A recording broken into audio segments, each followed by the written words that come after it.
nearly 2 million displaced from their homes. It's time for real hands-on solutions to bring hope, healing, and recovery. We must rebuild shattered lives, restore lost dreams, and help Gaza rise from the ashes. Gaza, the next chapter begins with us. World Humanitarian Summit, Gaza, the day after. Istanbul, 29th to the 30th of November 2024.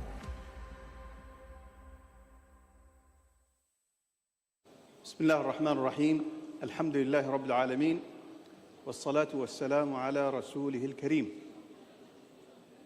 يسرني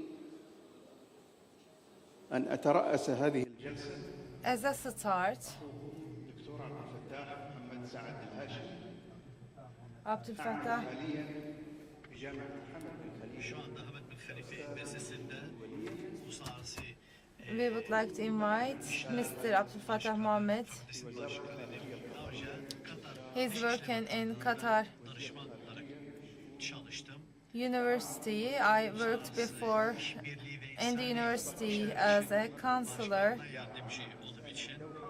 in Hamad bin Khalifa University, and I also worked in Doha and United Nations in the area of humanitarian aid, and they are more related to higher good deeds and humanitarian aid. So I would like to extend my thanks to Al Higher Foundation and the Diyanet Foundation for hosting this summit, because this is timely, because we are going through dangerous times, worst times. So altogether we will be talking about these, we will be addressing these issues. This will be a long day, because 400 days passed and these crises are going on. So we need to think of that. We should come together. We will look at that. And in order to ensure the ceasefire, we need to work together. And we need to take political steps together. And we will look at our future activities. What can be done?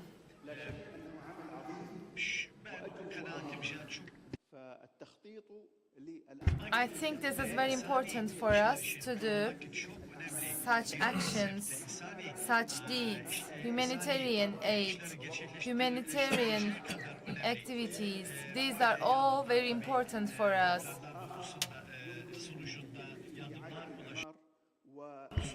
We will act together for humanitarian support, and we are going to build infrastructure together. And after that, we are going to have a political process. And with that, we are here today, and we are going to have strategic operations. Not only we will be discussing about debris or taking people out of this debris, but we should also address infrastructure, all the things, sustainability, stability, and all the things related to daily life. We need to address that. We need to mention this, and we need to deal with this. And again, for humanitarian aid, there are many NGOs working on this field, so we need to support them. We need to include them in such organizations, from health industry, from construction industry, from education industry, and in different industries. And I hope that you will all be invited, and we will be together in this session. And with your participation, it is time to listen our other speakers. Thank you.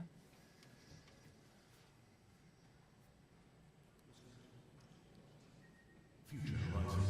In the heart of the Middle East lies the pulse of resistance for life and survival. Here is the Gaza Strip, a small spot with a large extended area, with its suffering and successive and complex crises.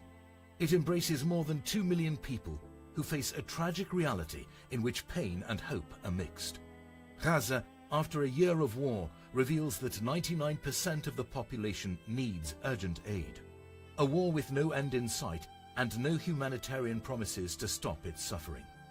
While the residents of the north live in an area that is difficult to reach, and providing the minimum requirements is fraught with danger, it has revealed diseases and epidemics, not to mention what the population suffers from displacement, repeated displacement, and lack of security. In estimated numbers, there are 2 million displaced persons, 1.7 million of whom are in shelter centers. The humanitarian situation in Gaza is beyond catastrophic, according to the Executive Director of the United Nations Children's Fund, UNICEF, Catherine Russell. More than 42,438 martyrs, including 16,927 children and 11,487 women. 99,246 wounded. According to the Government Media Office, 35,055 children live without their parents or without one of them. 11,500 male and female students martyred. 986 medical staff. Legal violations are part of the daily reality there. No laws are followed and no rights respected. Childhood under the fire of bombing and the demolition of destroyed houses. Women are helpless, holding what remains of their children's bodies, and fathers whose hands have turned into shovels, digging through the rubble and racing with the last breaths of their loved ones beneath them. In the midst of all this, human stories emerge that highlight the power of resilience. Stories, eyewitnesses to atrocities who insist on telling their stories despite the suffering. These are the ones who preserve humanity's collective memory and push us to think about their future. Today we invite you to listen to the voices of those who need our support. Hope begins with change, and change begins with us.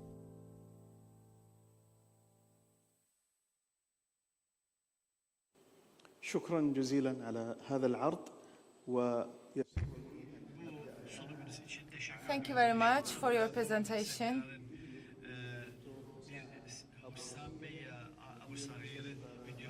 We have listened. We are going to have Hüsam Abu Safiye, and this will be an online participation, and he will be talking about what is being lived there. May the blessings of Allah be upon you. Of course, we are living in the north part of Gaza. We are in a difficult situation right now, but we are still working. We are at the office doing our job. And of course, they are bombing, they are attacking our hospitals. Zionist powers are trying to destroy our infrastructure. They are bombing our buildings and they are targeting our hospitals. And we see that there are damages in the upper stairs. And normally we had children in that department, in that layers. But now these layers were bombed and water facilities were bombed. That's why we cannot reach clean water anymore, and because water tanks were bombed. And they targeted these places particularly, and they also bombed the most important parts of our hospital. This is a huge damage. In Kemal Erdoğan Hospital, unfortunately, we experienced this, and due to these attacks, most of the children were injured. 12 children were directly exposed to this attack, and one of them was already injured, and this was the second time he was injured, and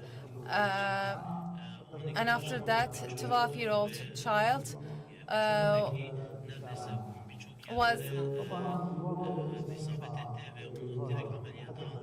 taken into surgery, and he had 3 or 4 operations. We don't have food, we don't have drinking water, we don't have any medical supply, any clean water. So there are huge losses here, not only for humans but also for infrastructure, for medical equipment. There is a lot to be done here. We need many things. We need immediate equipments for surgeries. So that is why we have many difficulties in operating our patients because of lack of equipments. So whatever we say, we cannot describe what is experienced here. We see everything is shattered. So even though we mention, this is not enough for us to tell you the real picture.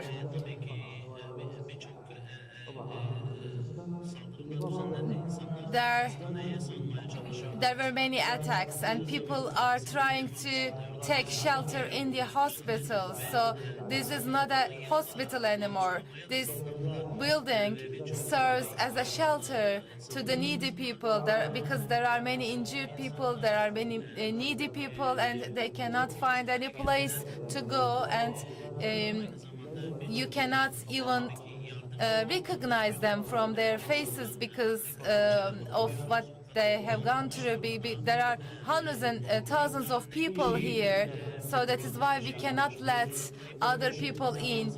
And there are many martyrs, there are many injured people, because there are many simultaneous attacks and there are many consequent attacks, and many people die, and people can't even not able to recognize their family members. And it is, for example, they lost their food, they lost their hands, their bodies are shattered. So I feel saddened to talk about all of these.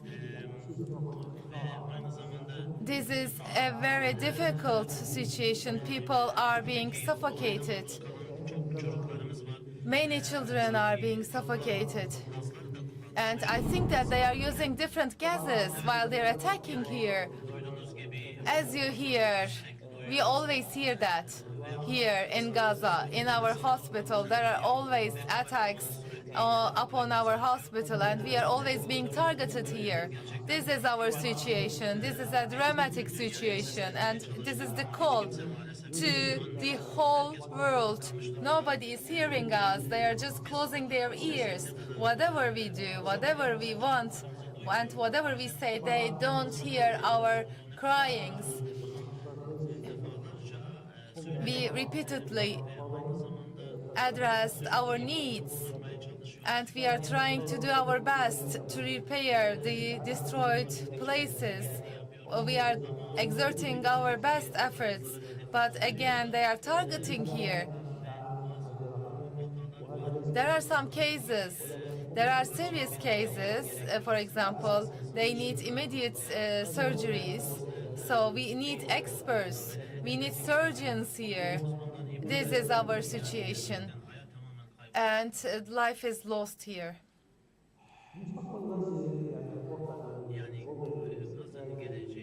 For the future of Gaza, I think that it is also very dramatic, because every place, all the places are destroyed. We see the brutalism, we see the oppression of Israel. They destroyed all the places. They killed the animals, they killed the people, they even killed our dreams and our memories and all the things related to human beings. But whatever happens, we are here, we are going to survive, we are going to struggle, and we will come back from our ashes. This is the situation right now. We are going to show patience, we will be patient, and we will reach the will of Allah. Thank you very much. This is the humanitarian panorama of Gaza, as you saw on the video. This is a registered video by Dr. Hussam. Well, the incidents are still ongoing, but still we have hope. All the people, we have hope. And all the people stand together with the people of Gaza. We need to reconstruct the places. This is health industry. Of course, the doctors are targeted, the doctors are killed, the nurses are killed, are being killed. So now Burak Sarı is going to extend his speech. You have 15 minutes. You have the microphone. Diyorum öncelikle. Ben Burak Sarı. Uluslararası ilişkiler alanında. Hello, my name is Burak Sarı. I am working as the associate doctor in Mersin University. It's a great pleasure for me to be here to attend this conference, but of course we are saddened to see these views, this panorama, because there is a drama of humanity in Gaza.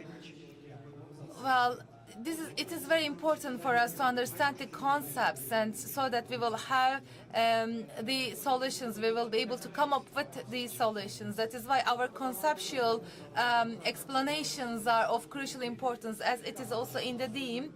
There is massacre going on, there is slaughter going on in Gaza. Of course, this is according to the norms of international law, it is a massacre because, you know, the law on massacre, there are some criteria of massacre. For example, ethnical massacre. If you are, regardless of the people, if you are trying to kill or destroy a group of ethnicity or a group of religion or a group of society, then this means massacre. So if you are trying to displace them, so you are trying to deprive them of from their basic needs, because you are trying to take people out of their region, and then you are trying to cut their needs to the food, to the water, so they are trying to kill the people. So this is the second criteria. So according to the International Convention, the third criteria is about the next generations. So if you are killing the children and the babies who are going to be the next generations, then this is the prerequisite of the massacre. So if we look at what is going on in Gaza, we see that all the criteria are being met for the massacre. So for the last 1 year, regardless of the target, without discriminating against the people or target people are being bombed, 50,000 people were killed. So this is massacre. So we don't, for example, think about 50,000 people dying immediately. So this is a huge trauma. So actually, this is the first criteria, and Israel is fulfilling this criteria by doing this massacre. And the second criteria is about displacing people. Now, 2 million people were displaced, and they are now sheltering in the tents. And again, they are not able to accommodate themselves. It is not possible for them to reach the food, or they cannot even access to health. So if you look at the UN reports, they are intentionally or deliberately hindering these people to access health. So if they see any nurse, any doctor, for example, if there is not any suspicion, so you will be taken into custody as a nurse or as a doctor. This means that they don't want Palestinian people to access to the health services, because they want these people to leave Gaza or to be killed or to die. So they are trying to displace these people. So this is again the second criteria of genocide. And the third one is, I think, the most brutal one, I will say, because you are killing children and babies because you would like to remove that society, that community. You are trying to remove the existence of that society. So 40% of the people being killed in Palestine are children and babies. So this is a huge number. So because you are destroying a generation. So this is the third criteria, as I just said. Well, from that perspective, in Gaza, yes, there is genocide going on. There is a slaughter, massacre going on. So this is not, we are trying to name this as genocide, but according to the international norms and rules, this is called genocide. So there's a huge risk here, because I think that that risk is even more essential than killing, because now we are normalizing this, because I think that normalization is the nature of humanity. We all went through a pandemic 4 years ago.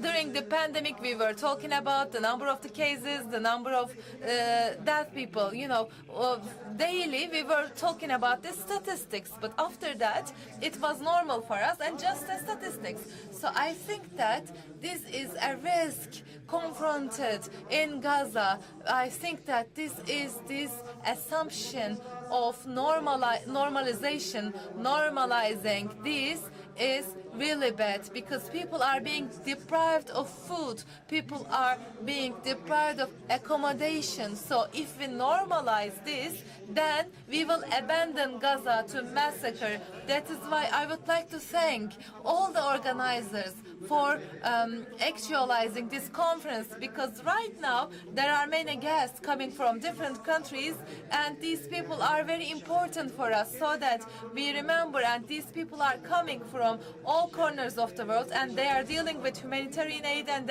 they are the representatives of the NGOs. So this is very important for us. So that is why it is very important for us to gather all these people, to bring together these people under the theme of humanitarian aid. So we need to find out the solutions to address the challenges of Gazan people. So what are we doing? So we will be talking about conceptualism and concepts, because if we conceptualize it accurately, then we will be able to address solutions. Otherwise, our solutions will not be sufficient. So if we could learn and determine the roots of the problem, then we will be able to have sustainable solutions for the area. For example, if we don't remove the reasons, the causes, then we will, if we cannot find the perpetrators, so how can we come up with these solutions? So we need to, for example, Sahra hospitals were established, right? We established schools. Again, this is the mercy of the perpetrator, whether they'll be collapsed or not again.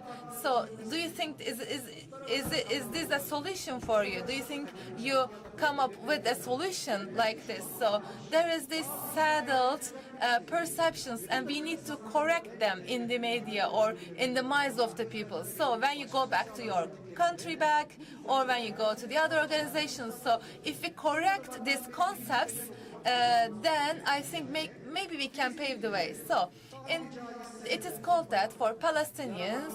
Palestinians are naughty boys, and they are endangering international law, or they are deemed as terrorists.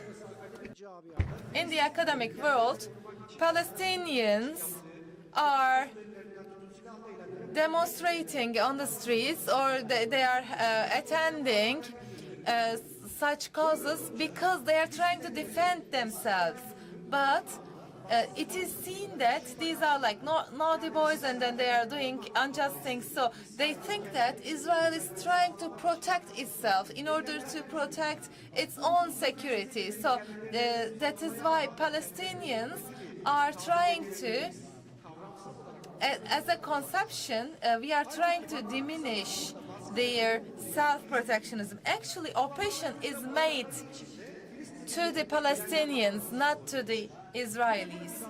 So that is why we need to know that, because we can apply to the international law. In the international arena, if you look at the Humanitarian Declaration, Universal Declaration on Human Rights, and again our Political Rights Convention and Regional Convention and agreements like USA human rights conventions or Europe human rights agreements. So there are many conventions and agreements on the rights of the human beings. So there are norms, there are rights, and we can categorize the rights of the people.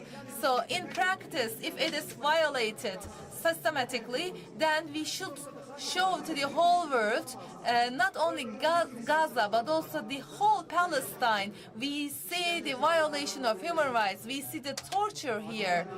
And again, for the fair trial, we see that this is also being violated. The right of property is being violated, the right to travel freely is being violated, and all of these rights, from the first fundamental rights, these are all being violated, and access to education, access to health, access to security, access to food, access to accommodation, and these secondary rights are also being violated. And in the third generation, self-determination, self-administration, and use of the natural resources, right to use these natural resources, these rights are also being violated by the Zionist regime. So that is why they have the right to resist. That is why they have the right to demonstrate, that they have the right to go into armed resistance, because this is self-defense and this is patriotism, and they are trying to defend their territories. So if we could frame this in this direction, we can defend Palestine. Otherwise, we can give support to the occupiers without knowing that. Now, this will be my first challenge. Let's go further to my second challenge, and it will be related to the October 7. And for October 7 event, so they think that according to the story, according to the rhetoric, October 7 is the first cause of the acts and attacks of Israel. Actually, they are occupying Israel, but I think that October 7 is not the cause, is the result of the policies. This is actually the policy of Israel for the last year is the policy of Israel for the 70 years. Because for 70 years they have been doing that, so the final action is the last action of the 70 years. So because they are trying to expand their borders, and this is against Palestine, because they are trying to get the territories of Palestine by expanding their own borders. So in 1940s, 50s, 70s, we experienced that, and in 2000 again there were many actions and attacks of Israel again. So it is not new for Israel to kill people, and they have been killing these. For example, if they are killing 4 or 5 Palestinians, this will not be a statistics, because we normalize that and we just think it is a statistics. Another policy, another problem is settlement policy, because they are trying to shatter Israel so that shatter Palestine, and Palestine will not be a homeland again, will not be an integrated homeland, and they are trying to attack strategic areas. So that is why they are being called as booths. And in these settlements, the infrastructure is not good there. They don't have electricity, they don't have water.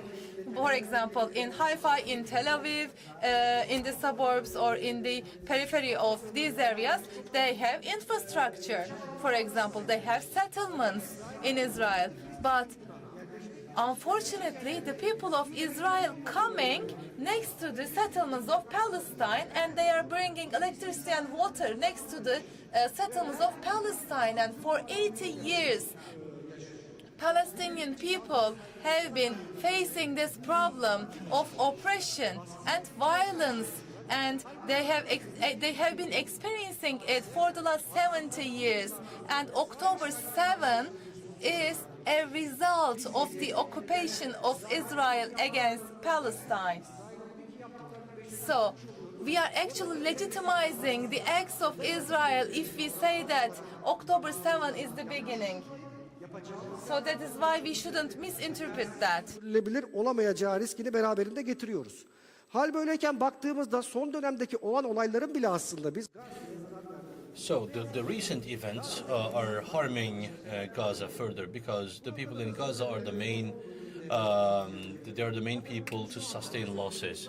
So when we look into the academic community and media today and look into the publications of the research centers, think tanks, looking into CNN, BBC and all the discussion programs, they're not discussing the issue of Palestine and Israel. They're talking about the risk of regional war. You know, Israel expanded its attack from Gaza into Lebanon and Iraq, and as this is the situation, the people of Gaza are they're the main sufferers of this oppression. So, but today we're discussing the possibility of a regional war if the tension is going to be escalated, for example. We're buying into stories that make us forget what happens to the people of Gaza.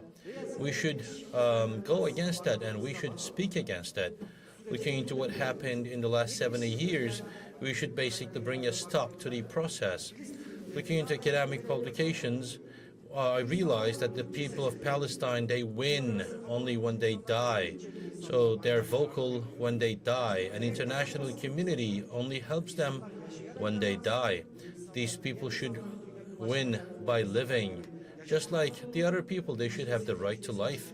The first, second, and third generation human rights should be respected, and they would have better access to education and health services.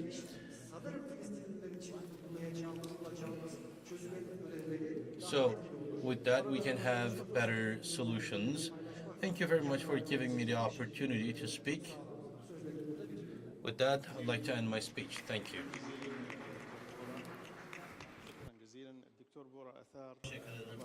Thank you very much, Mr. Bora.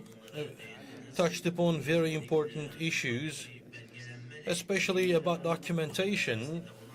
You know what happens in Palestine.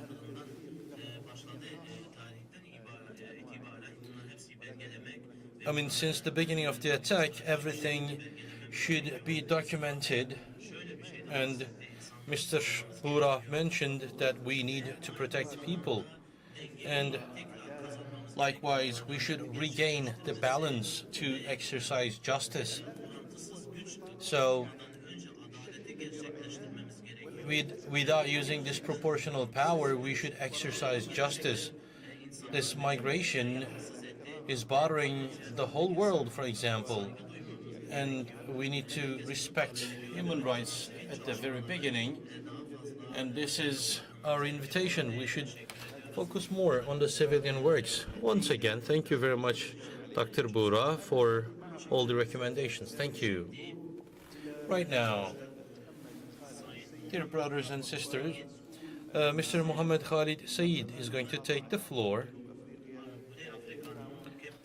He's going to be joining in from Cape Town of South Africa. You're going to have 15 minutes. Mr. Saeed.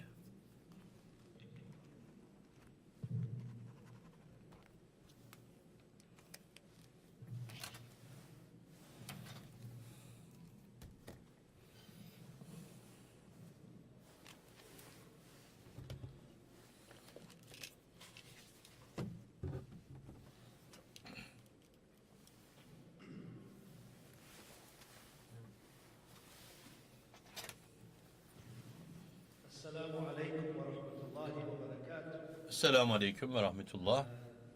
Respected Imam Qasim Ahmad Rashid, the founder and chairman of the UK-based Al Khair Foundation. In his absence, the Honorable Dr. Ali Erbas, Turkiye's Minister of Religious Affairs and the chairman of the Board of Trustees of the Turkiye Diyanat Foundation, honorable guests and our distinguished delegates, especially our beloved and brave and honorable brothers and sisters of Gaza and Palestine as a whole. It is an honor and a deep responsibility to address you today at this critical juncture for humanity. The summit's theme, Gaza the Day After, compels us to not only reflect on the tragic realities of today, but also to chart a path forward towards justice, accountability, and a lasting solution, inshallah. I extend my gratitude to the Al Khair Foundation and the Turkiye Diyanat Foundation for organizing the event and for their relentless dedication to the oppressed worldwide. I must first use the opportunity to pay tribute to Al Khair Foundation and to the Turkiye Diyanat Foundation. Their work exemplifies the values that we strive to uphold. Al Khair's support for over 50 million people across 74 countries, and Turkiye Diyanat's humanitarian efforts in 149 nations remind us of the power of compassion. Turkey's leadership in advocating for justice, including its support of the International Criminal Court's arrest warrants for Israeli leaders, also sets a precedent for moral courage. President Erdogan's call for the enforcement of this decision is a rallying cry for all nations committed to justice. To the Turkish people, your country's ongoing supply of aid directly to Gaza and your work evacuating those with cancer, for example, to continue their treatment is a testament to your commitment to actions, not just words. Today, I address three critical issues: the violations by the Israeli occupation in Gaza, not only since October 7th, but since the start of the Israeli occupation, the security threats that hinder humanitarian responses, and the role of legal accountability in achieving justice for the Palestinian people. It is appropriate that we discuss these critical matters on the very day which the United Nations has declared as the Day of International Solidarity with Palestine. Violations by the occupation. The Israeli occupation's violations in Gaza are not isolated incidences. They are systemic, they are calculated, they are persistent, and they are aimed at erasing Palestinian identity and self-determination. These actions violate the very core of international humanitarian law, as our previous speaker has beautifully pointed out. In 2024, the world witnessed the darkest chapters in Gaza's history. Not that they were not bad before that. Since October the 7th, over 1.9 million Palestinians, more than 90% of Gaza's population, has been displaced. Entire neighborhoods have been razed with controlled demolitions targeting homes, schools, and marketplaces. The result is not only the destruction of infrastructure, but also the complete annihilation of the social fabric essential for survival. The United Nations Relief and Works Agency for Palestine, or the UNRWA, a lifeline for millions of Palestinians. The gift of the givers, a lifeline for millions of Palestinians, is under siege. Legislative actions by the Israeli Knesset aim to dismantle its operations in Gaza and the West Bank. The agency's infrastructure has been severely targeted, its staff have been attacked, and its credibility has been undermined through disinformation campaigns. These acts are not merely administrative in nature. They are a direct assault on the Palestinian people's right to exist. South Africa's very own relief organization, who has been serving the people of Gaza with distinction, along with many other organizations in our country and organizations globally from the countries which many of you represent. The Gift of the Givers Foundation was also targeted by the Israeli aggression on Gaza. Last year, the organization's head in Gaza, Ahmad Abbasi, was murdered by the Israelis. Their credibility and that of its founder, Dr. Imtiaz Suleiman, continues to be attacked by the supporters of the Israeli genocide in our country. They are doing the same with various other organizations, including our ulama, in the form of the Muslim Judicial Council and its president, Sheikh Riyad Fattar. South Africa has a unique perspective on the struggle. Our own history of apartheid, racial segregation, and systemic oppression mirrors the reality faced by Palestinians today. South Africa's first democratically elected president and veteran leader in the struggle against apartheid, Nelson Mandela, stated, "We know too well that our freedom is incomplete without the freedom of the Palestinians."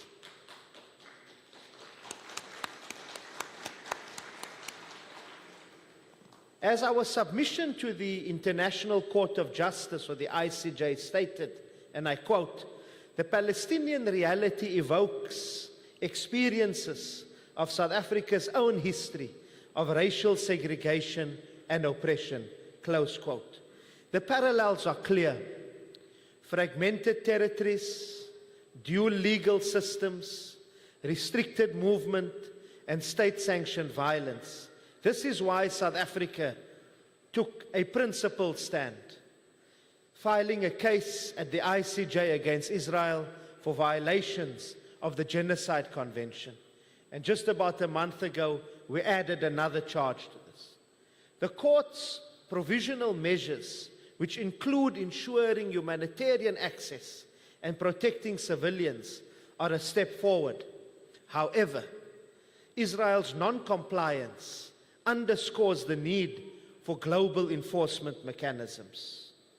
The humanitarian crisis, as we speak now about the measures against security threats, the humanitarian crisis in Gaza has reached incomprehensible levels, as we have seen even from the video.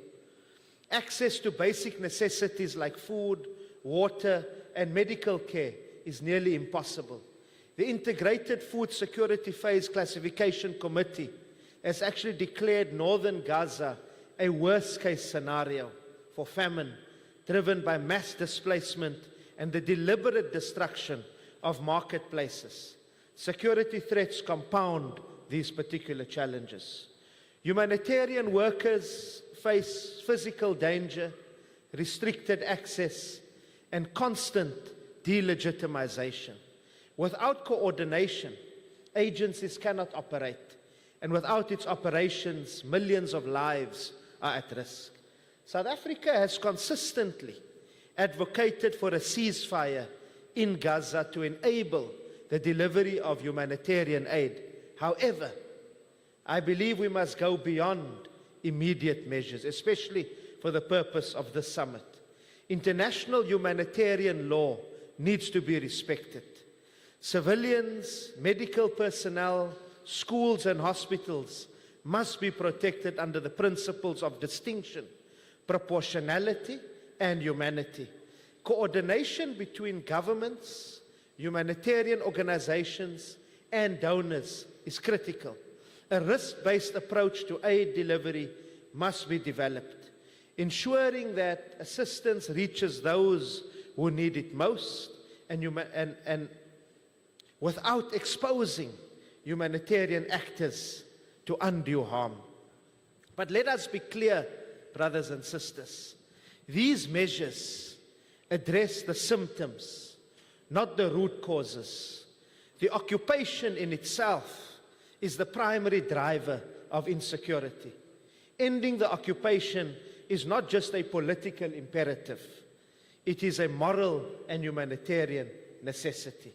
Legal pathways and accountability. Justice for Gaza begins with accountability. The ICJ case brought by South Africa is a landmark moment in the fight against criminal impunity.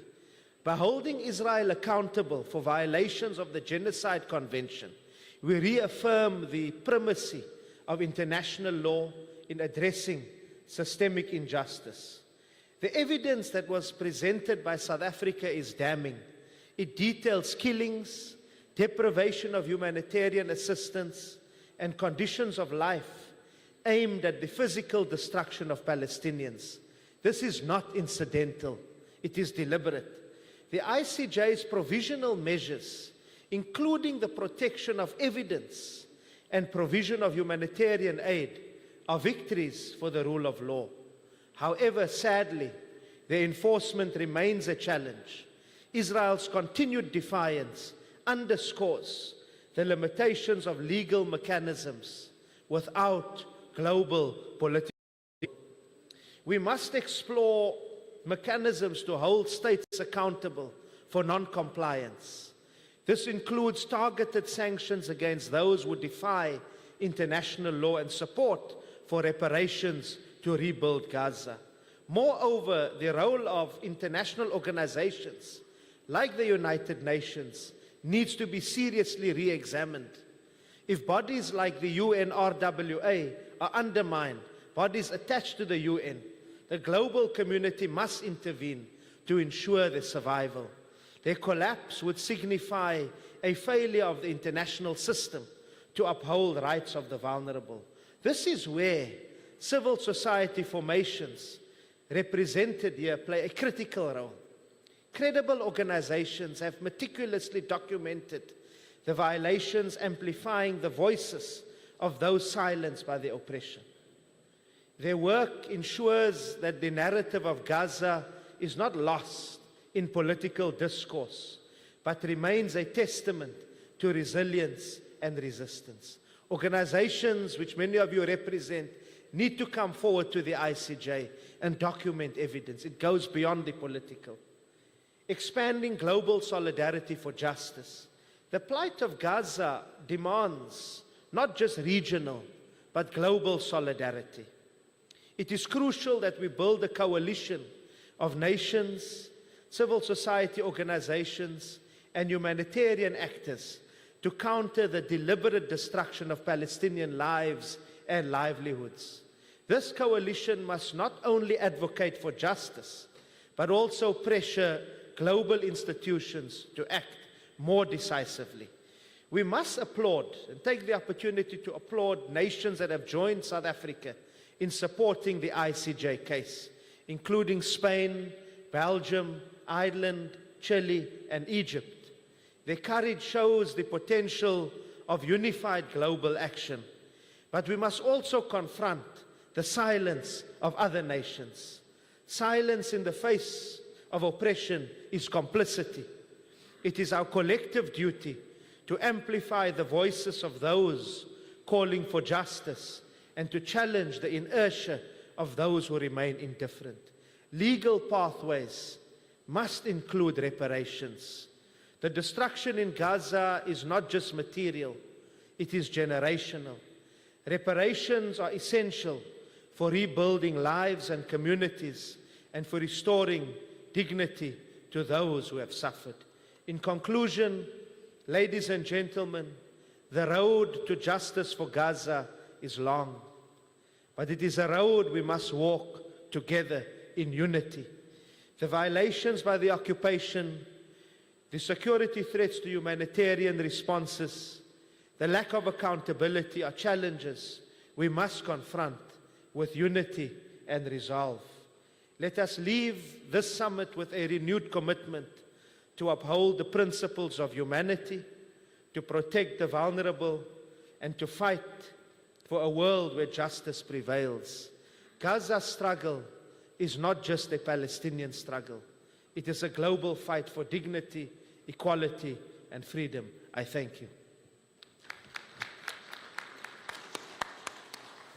Thank you very much, Mr. Mohammed, for the points that you have really reiterated what Dr. Bora has already mentioned, and especially the emphasis of the role of ICJ and the respect of the international humanitarian law as a premium issue, especially in the case of Gaza, as well as respecting the access of the humanitarian aid to reach the subjects of this kind of a violation that is taking place, and the role of governments, as well as the role of civil society organizations, as well as the emphasis on the international multilateral system, the international organizations, whether they are working on the legal level or the humanitarian level, to restore hope and restore dignity of humanity.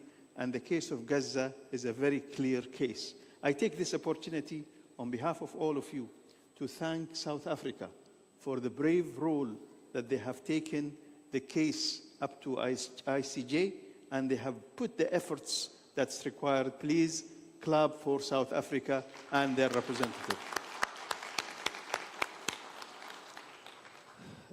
أعزائي الحضور، الآن أنتقل إلى الدكتور عبد اللطيف الحاج، وهو وكيل مساعد وزارة الصحة في غزة للمستشفيات والرعاية الأولية، وسوف يروي قصصا لم ترها الأعين. We're going to have Assistant Health Minister of Palestine,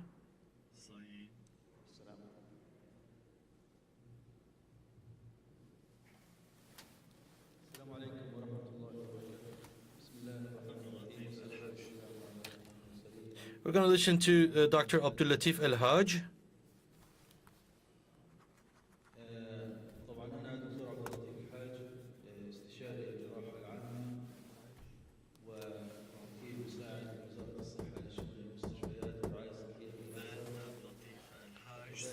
I'm Abdul Latif Al-Haj.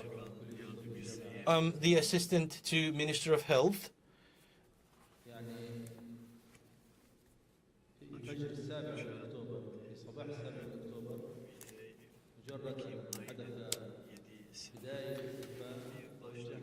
On October 7th, there was a beginning, and Ministry of Health mobilized all together to the points of conflict, and we were taken to the points of conflict, and I believe we exhibited an exemplary service with all the professionals that we have.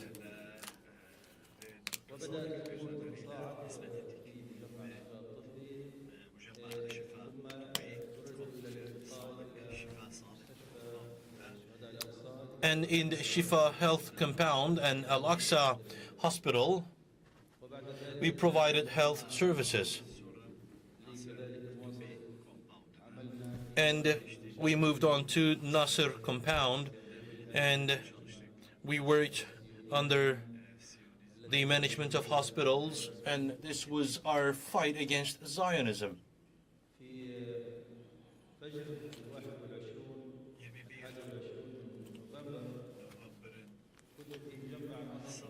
On November 21st, I was at the Nasser compound. It was right after the morning prayer. I received a call. Abdul Latif Al-Haman, Abdul Latif, they called me immediately, and I asked what happened, and they said it was bombarded and it was left for destruction. So I went to Al-Aqsa Hospital with an ambulance, and a few minutes later, I experienced something that is rather unforgettable. On October 20, I started working as a surgeon, as a doctor, and as a human. Tens of patients were taken to the emergency services, and I have seen people whose bodies were torn apart.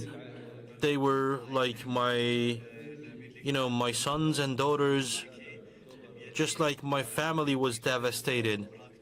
And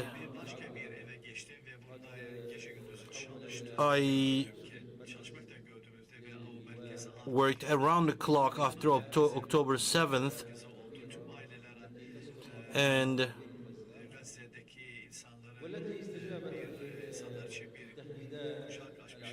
this was basically an open embrace for the people of Gaza.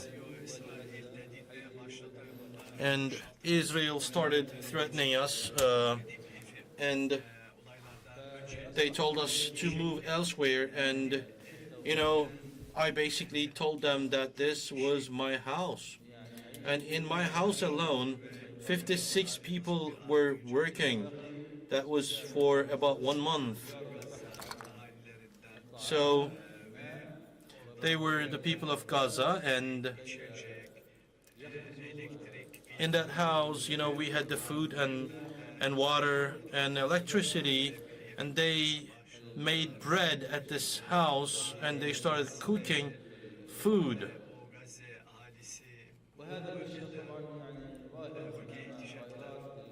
And then the people of Gaza kind of found refuge in that place. Israel was having a surveillance with drones all the time, and there was an open sky. I mean, any small movement was visible from above, from the sky, and they were bombarding us. We had 23 kids in this house, and then, you know, 5 or 6 of them were basically being nourished by their mothers. There were 12 men and 12 women, and these people were all civilians. I'd like to mention that. And I didn't see any of them bearing weapons. My own daughter was among them.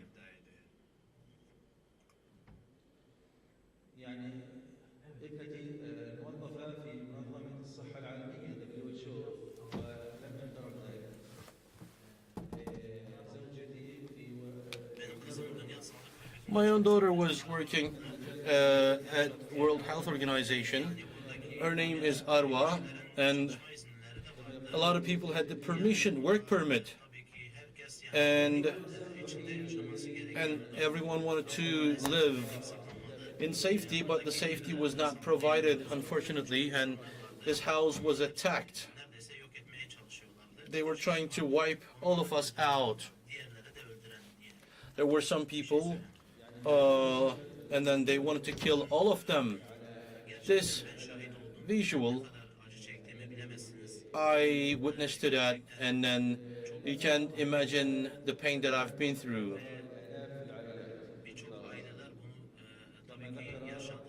A lot of families went through that. It's not just us, or, you know, it's not just Mr. Said.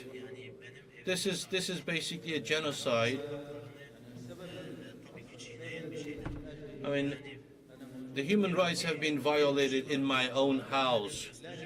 So that was one person to target, and then they were killing 50 people for that.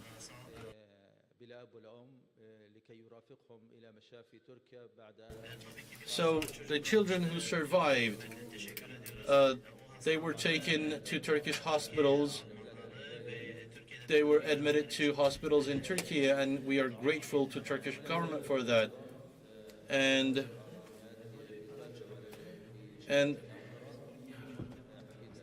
so we have brought those children to the hospitals in Ankara, and then they're still being treated to this day. And, you know, we are going through thousands of these examples, and we're going through hundreds of massacres. Gaza is just one example of that. You know, in one house, sometimes 50 people were living, and then they were attacked altogether. So we have a lot of stories like that.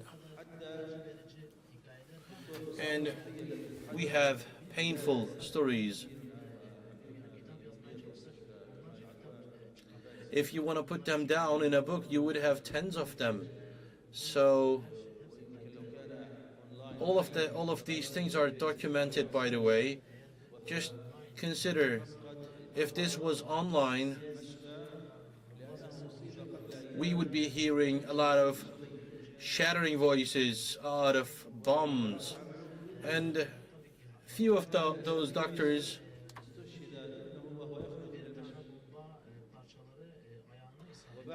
some doctors were killed by the shrapnels of the bombs. So Ahmed Kahyut, for example, he was attacked in the same hospital, and these people are targeting doctors too. So it's not just the civilians they're targeting doctors as well. These people have their only hope in the doctors, and they want to kill doctors as well. And they want to basically put the whole hospital out of function. The Zionists, they want to have nothing of life, about life. So they want to render this place as a place that is not livable.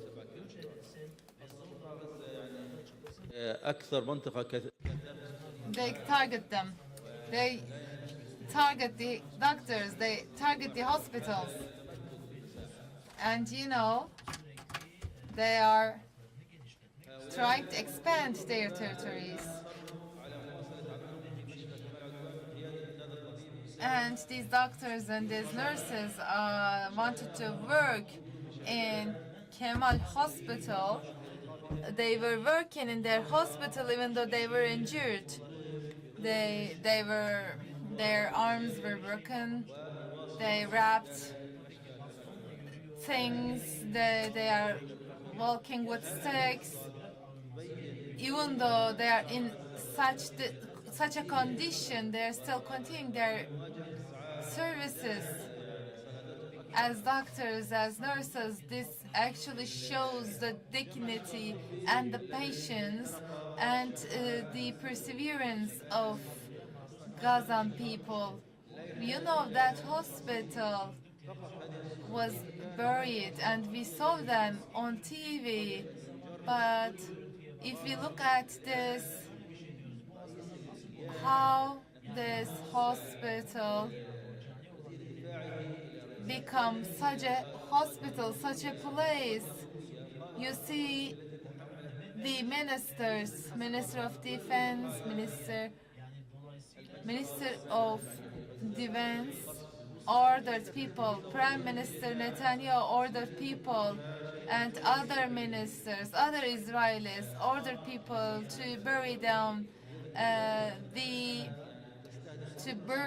the hospitals because they are using weapons there, different kinds of weapons, because we collected shrapnels and they analyzed them in the United States, and they said that this company of US produced them, and these were dispatched from US to Israel, and American powers, US missiles sometimes hit hospitals too, because even though we put great efforts and we see these hospitals burning, so they cried and cried when they saw the hospitals destroyed, collapsed, burnt.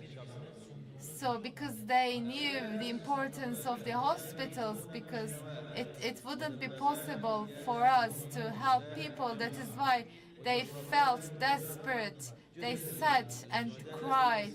And after that, the Israeli powers took a decision to ambush the Shifa hospital.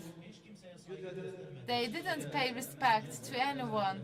There were many corpses of our martyrs, and then they collected them, they took them to the squares, to the streets, and we don't know where they took us. They arrested our doctors, our physicians. This is not possible for us to handle. Of course, in Shifa Hospital, There were some nurses, there were some doctors. When they saw this, they felt desperate and they couldn't find any food to eat, only beans. They could only find beans to survive, to eat, and they tried to stand to eat by eating these beans. Maybe you haven't heard this, you haven't seen these things. For example, there was a woman and then she was discussing with that person dealing with courses. That is why it was not possible for them to bury people. Normally the burial process shouldn't be like that. My daughter is in intensive care.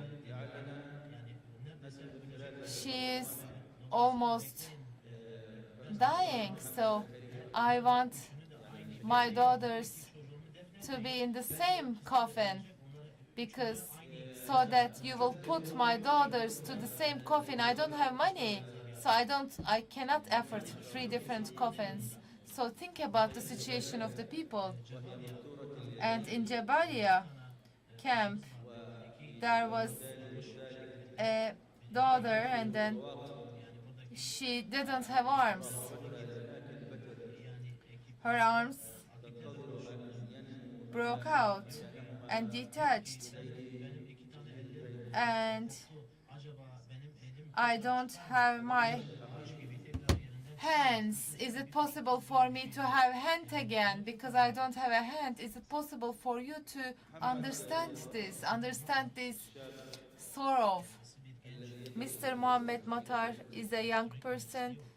He's studying electrical engineering. He was studying electrical engineering and he was very successful and he wanted to be a successful engineer at that time. Mohammed Matar had to leave his home. He was in the north of Gaza. He had to displace himself because after Musarraf, and then Rafah, he actually changed his home for 4 times. And what happened? Health issues emerged. He was at the hospital and he had leukemia. Maybe people can heal in the world, but Mr. Ahmed was martyred due to this blood cancer, leukemia. And he said that I wanted to heal, I don't want to be here, please hear my calls.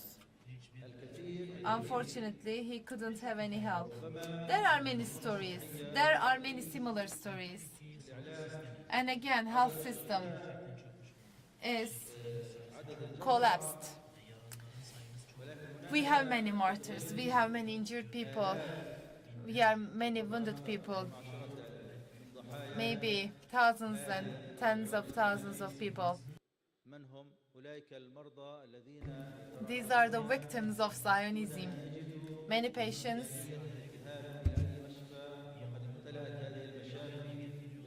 they are brought together, they don't have opportunities to go to the hospitals. For example, there are people with diabetes, there are those who need care, but they don't receive treatment, they don't receive medication.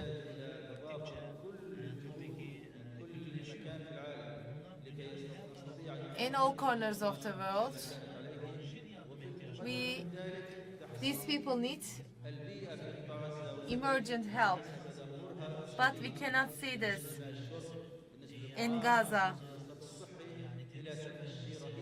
They need clean water at least. They need food. Infrastructure services should be provided. Now, 700,000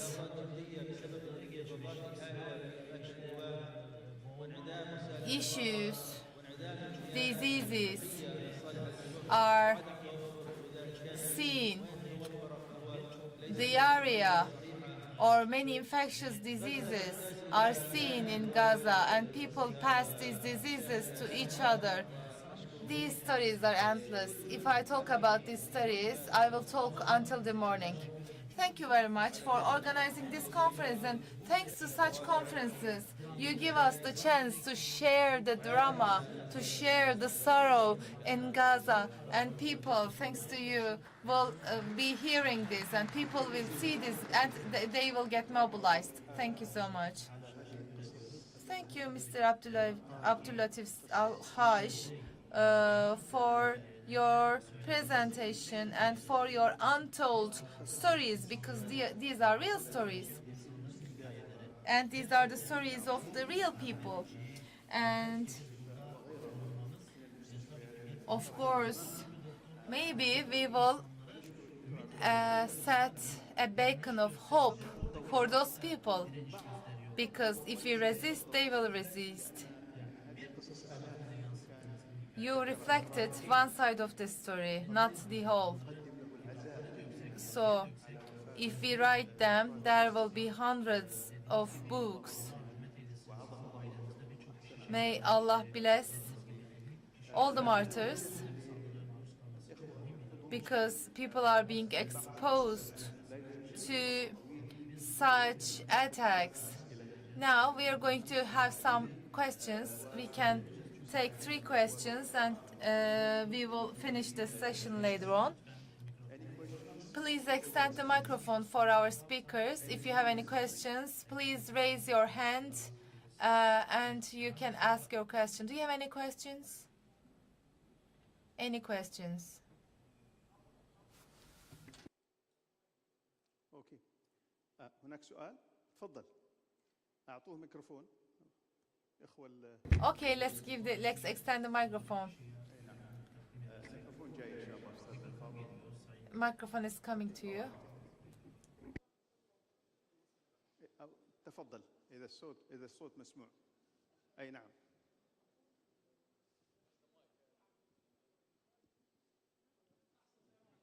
لا الصوت غير مسموع اخي، لو بس ننتظر دقيقه نعطيه الميكروفون حتى يتفضل الاستاذ الكريم. Your voice is not coming to us. Give the microphone. My name is Ashraf Ahmed Onur. I am attending from Gaza Support Foundation. I am responsible for international relations. As Abdulatif said, we listened Mr. Abdulatif, we listened Shahabuddin. We don't need interpretation now.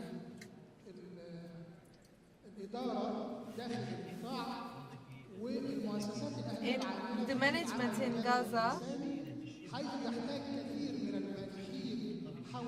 should have a communication, an established communication with the NGOs, so that we could document the stories in Gaza, and then we should show them to the world. And the NGOs and the foundations, humanitarian foundations, will connect to the governments inside. They will document them, and this should be reflected to the world. We should showcase them, right? I think this should be answered by you. You can answer here. حتى يشكل هدف للمنظومة الصحية أن تكون بياناتها كلها بين The health system in Gaza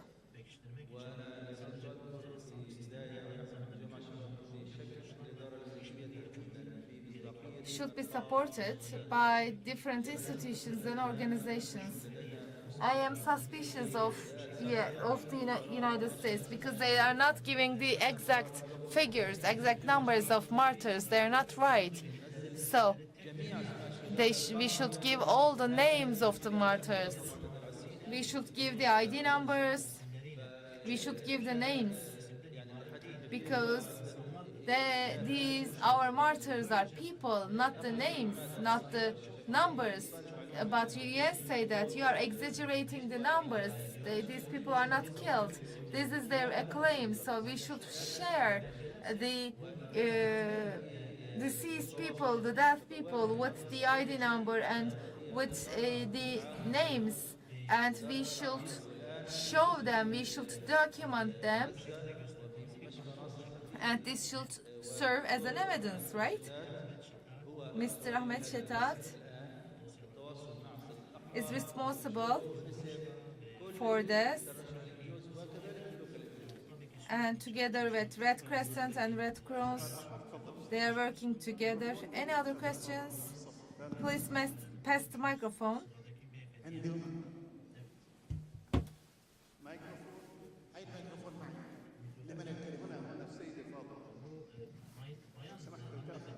Can you hear? There's a lady there. Abdul Fettah, Mr. Abdul Fettah, there is a gentleman trying to ask a question. أنا أريد أن أتوجه سؤالي إلى دكتور بورا. I would like to ask my question to Mr. Bora. I will speak in Turkish. Hocam, Gazze ve Hello. sorunun For Gaza and Palestine issue, in order to solve this in a political and social manner, for the aid yardım boyutunda mı for Gaza, do you think that it should be a political aid or humanitarian aid? So for the solution,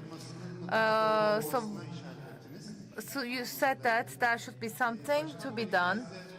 So the case of Palestine, the case of Gaza is coming to the same spot bir kriz olarak ortaya çıkıyor? for throughout the history, Koruma altına alınmış because dinlenmesi olarak they are violating the rights which are normally protected by international law, and we are trying to talk about humanitarian aid later on. So this is like a vicious circle. So thank you very much for your valuable sentences. These were very important for us because you depicted the political and humanitarian aspects of this crisis. So, what are your recommendations now?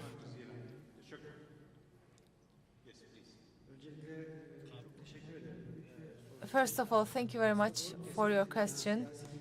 Yes, it's a political and humanitarian solution. It should be a political and humanitarian solution. These are intertwined because you first press the wound, bleeding wound, and then you are trying to heal it. But, for example, we first stop the blood and then we heal it, right? But in Palestine, it is happening again and again. We try the same solutions again and again, but the wound is getting deeper. For example, remember there was this operation against 2008, and then there were air attacks. 2,500 people were killed. But now the dimensions are begging. So it is not possible to stop the blood now. It is not about bombing. People are dying here. They are removing the people. They are destroying the people. So it is not about humanitarian aspect. Yes, you can reach it. But what about political humanitarian issues? There is also ontological issues. For ontological issues, whatever you give that meaning, you have the meaning. For example, for mosque, for example, if you are believing the mosque, then you say that this is sacred for us, then you pay respect to mosque. The world is like this. There is a physical reality, and you put a social meaning, and you give the existence, and according to that existence, you start behaving. So our starting point is that in Palestine, who is the oppressed? Who is the occupier? Who are the people? Are people defending themselves? Are people defending their state? Are the people defending the human rights? So in Palestine, we are just looking at international norms. Somebody is coming to your territory, and then they are expanding, and then you cannot do anything.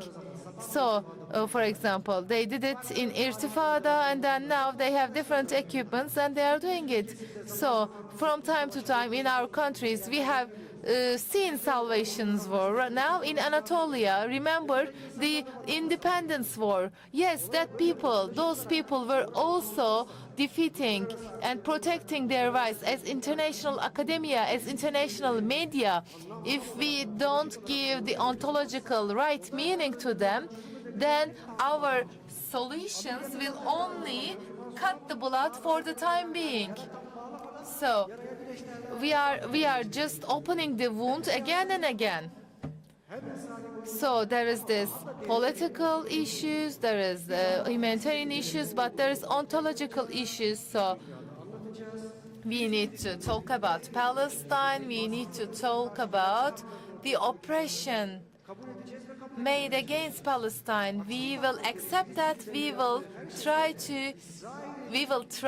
this reality to be accepted. Otherwise, we legitimize Israel. You know, as of October 7, Israel is killing people for 1 year, right?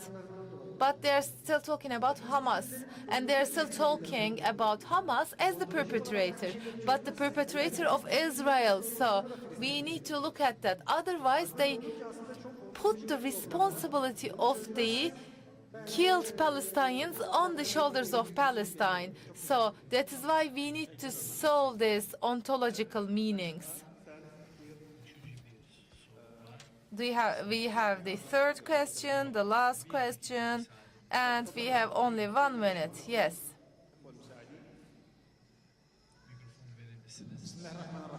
Please give the microphone. I'm from Gaza. منذ أكثر من سنة وشهر والقصف على غزة. غزة تجوع، غزة تنزف، لكن The Gaza crisis has continued for over 1 year. This case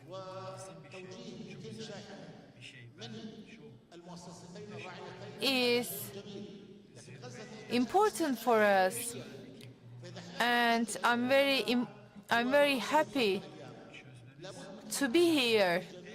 And I would like to thank all the organizers for hosting this summit, because it is very important for Gaza and Gaza crisis, because we need to increase the consciousness and awareness of the people. We need to raise awareness, and we need to mobilize these people. These people didn't die. We need people to mobilize. We need to raise consciousness. We need to direct our energy to the embassies, to the missions, to the states, to the governments, and we need to adopt new policies. We need to adopt new solutions. Thank you very much for your contribution.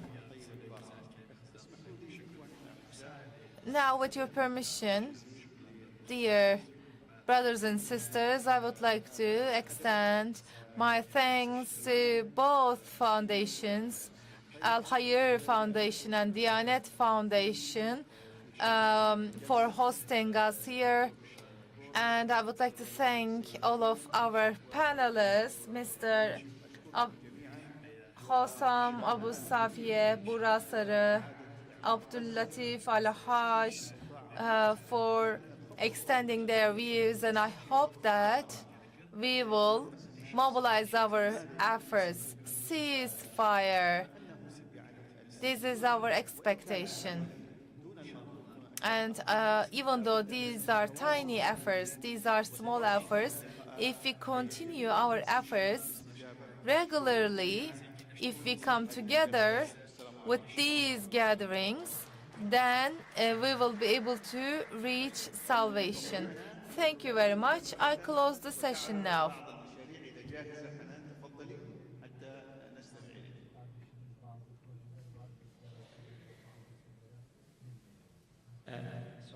have this token of appreciation, a session of giving the gifts. After Hanan, okay, all right. Have it.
طيب بسم الله.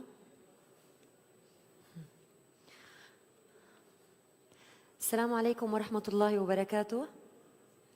Valued guests, honored attendees and participants, Assalamu alaikum wa rahmatullahi wa barakatuh.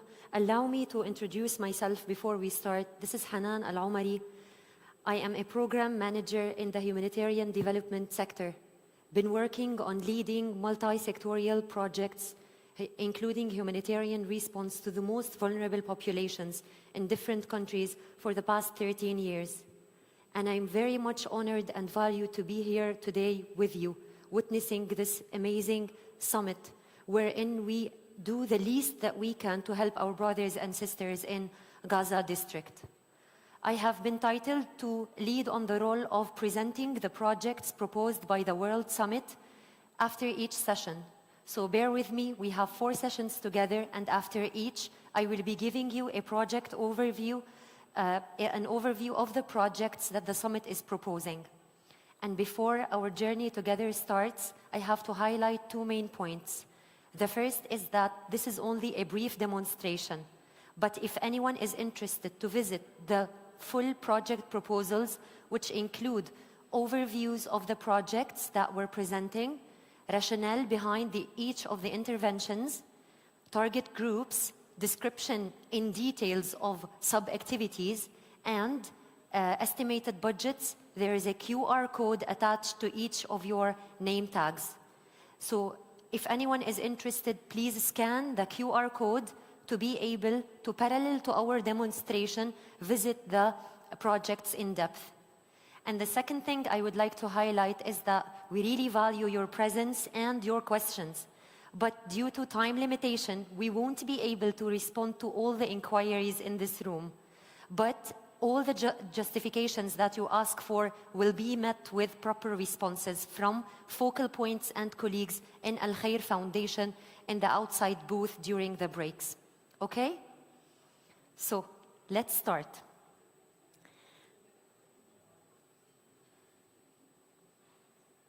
Bismillah. This is the first session.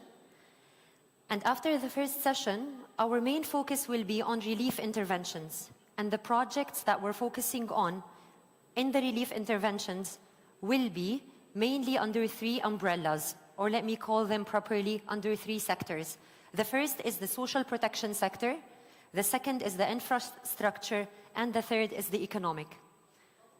So starting with the social protection sector, in here also we'll be visiting 3 subcategories: the social protection itself, and then the healthcare and the education. And we'll be giving each of these the proper time for the proper explanation needed.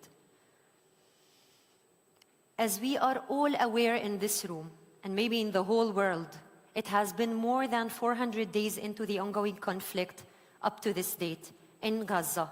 And Gaza and the Palestinian people remain under relentless threats on daily basis of different forms, be it bombardment or starvation or thirst, by all what the definition means. Currently, more than 96% of the Gaza population, that is 2.1 million people, face acute food insecurity. Individual water availability has dropped by 97%, which means that water is almost scarce to find. Humanitarian relief assistance thus remains critical. And above that, the healthcare system is on the edge and the verge of total collapse. This is why the first project that the World Summit is proposing is providing emergency food and non-food assistance for conflict-affected families. We all recall the mother who lost her little ones, and she was screaming on the news saying that they died without food. Remember her voice? We can all recall her. That's why it is of utmost importance to start with meeting the basic needs of our population. What does the project entail then? It requires the provision of food and non-food assistance to 300,000 households in the Gaza Strip, addressing the urgent need of their food, water, and health needs for a duration of 6 months. What about the modality?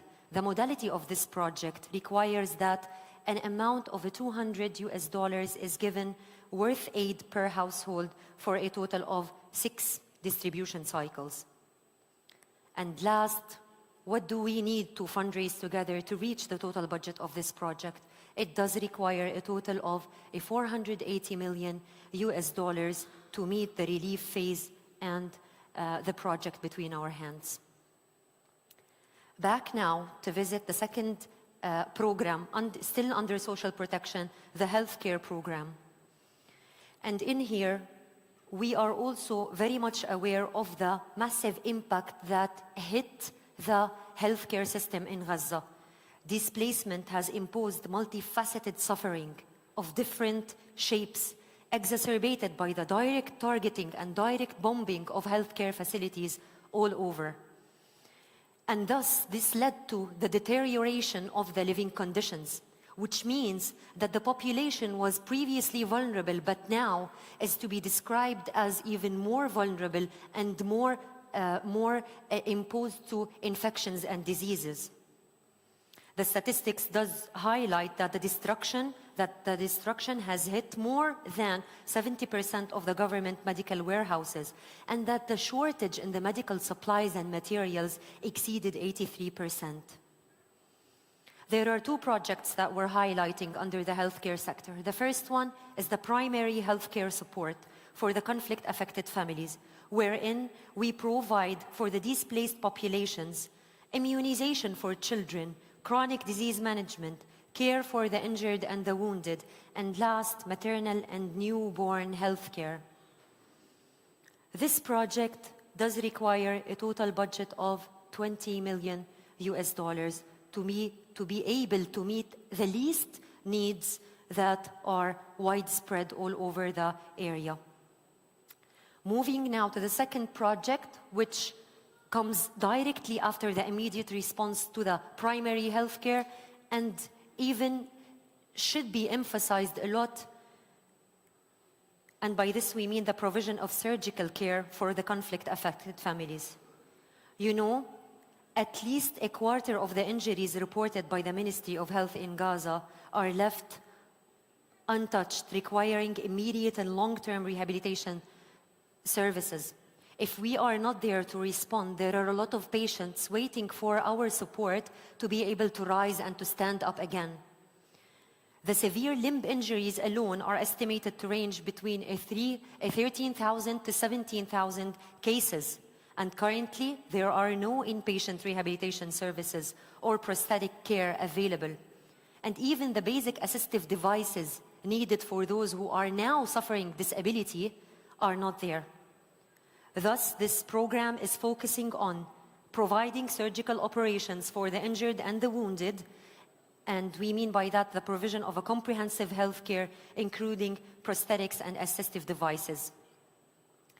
And because the need is huge, it does require also a lot of efforts put towards proper fundraising. And the total budget under this project reaches $100 million to be able to cover the gap. Thus, the total budget under the healthcare sector in total is $120 million.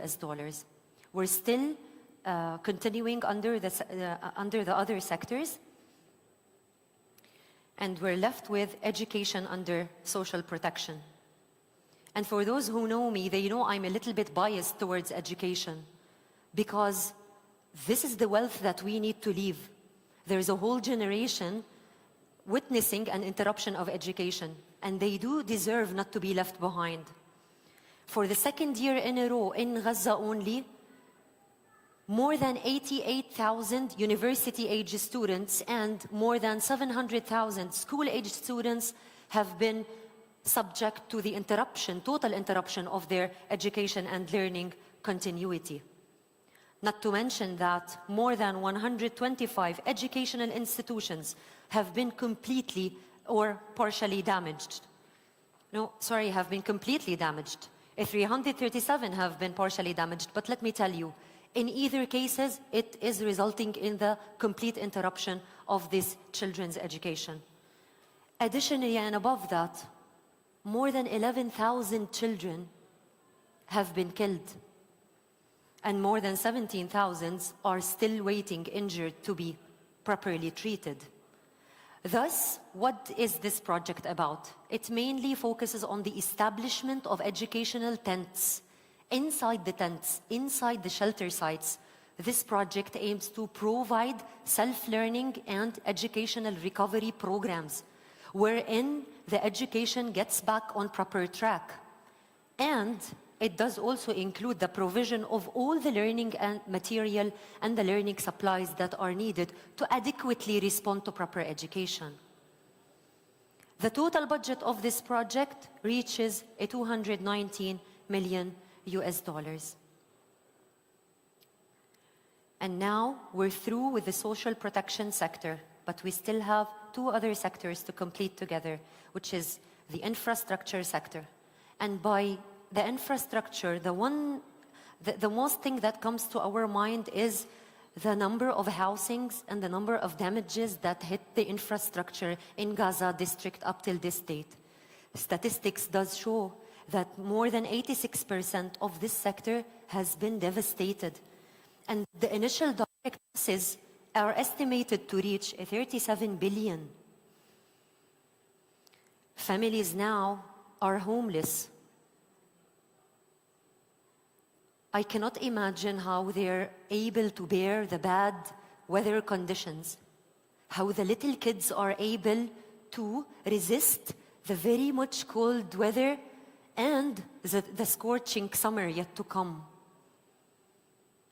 For that, this project mainly focuses on the provision of cash assistance to the families, to the conflict-affected families, and it comes in this shape.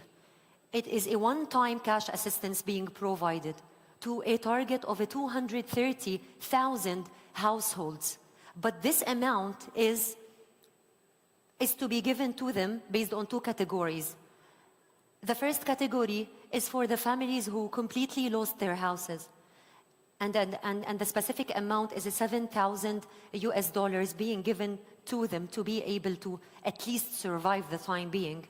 And a $5,000 being given to the families whose houses have been partially damaged. The total budget of this project, because it aims towards reconstruction, it does require a huge budget, which is a 1,450 million USD being given in an aim or in an attempt for a proper reconstruction. We're now left with the last sector under social protection, under the first session, which is the economic sector. And the main focus of the World Summit is the agriculture component. Because in Gaza Sea, there were a lot of fishermen. And these fishermen, on daily basis, used to feed indirectly the community. And so these fishermen who lost their livelihoods indirectly led to the exacerbation of the malnutrition and the food insecurity that is there. So farmers, fishermen, and herders in Gaza risk their lives to continue producing food. However, 80% and 96% of the agricultural assets have been destroyed. These include irrigation systems, water systems, livestock farms, orchards, machinery, and storage facilities. These all have been damaged. Additionally, 87% of the fishing boats have been damaged or destroyed. Thus, immediate agricultural assistance is urgently needed to at least restore access to nutritious food. What does this project then aim to achieve? It's an emergency cash assistance for the conflict-affected families, but specifically in the agricultural sector. This to them is cash compensation, and it will help them recover the losses that have been caused severely by the war. By this, we have concluded all the sectors under the first session, and thank you all for listening. I'll be meeting you again in the second session, inshallah. Thank you.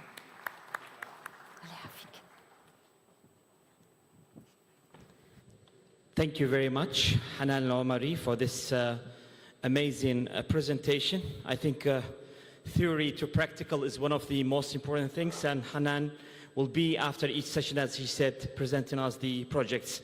Now we came to end of this session. We have an appreciation, token of appreciation presenting, and for that I would like to invite the General Manager of Turkiye Diyanet Foundation, Mr. Izani Turan, to present the token of appreciation for our amazing speakers.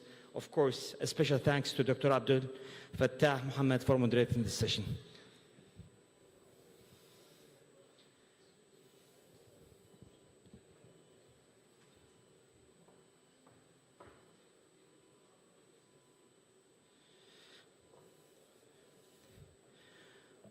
Okay, first, Dr. Abdul Fattah Muhammad.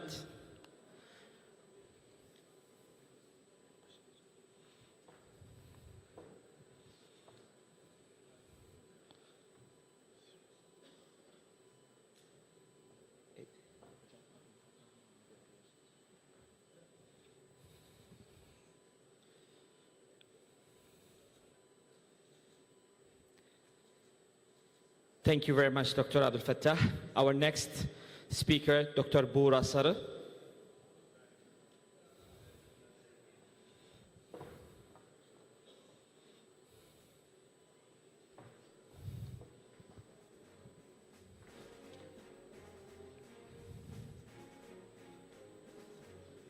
Thank you very much. And next, Mr. Muhammad Khalid Saeed.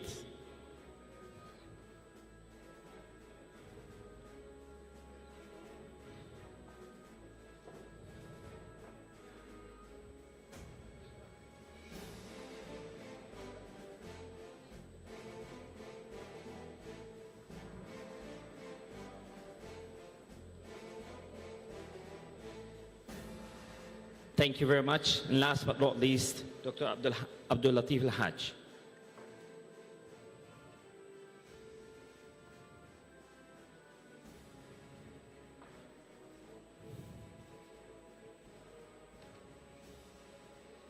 Thank you very much. We will have a break for half an hour, and we will meet again here exactly at 5 p.m. inshallah. Our second session will be under the topic humanitarian relief, intervention, and emergency response. Until that, see you, inshallah. Assalamu alaikum.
قال في لايف على الفيس وغيره، انا ما شفته.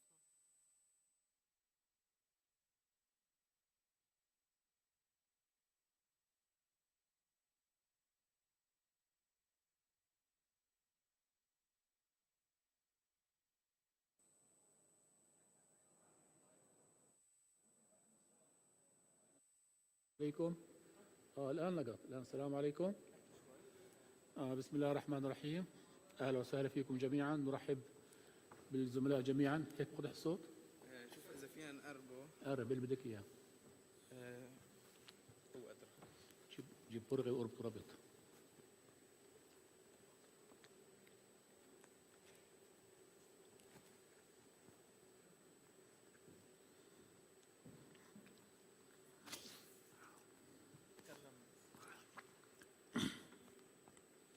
بسم الله الرحمن الرحيم. خلاص اطفيه.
بسم الله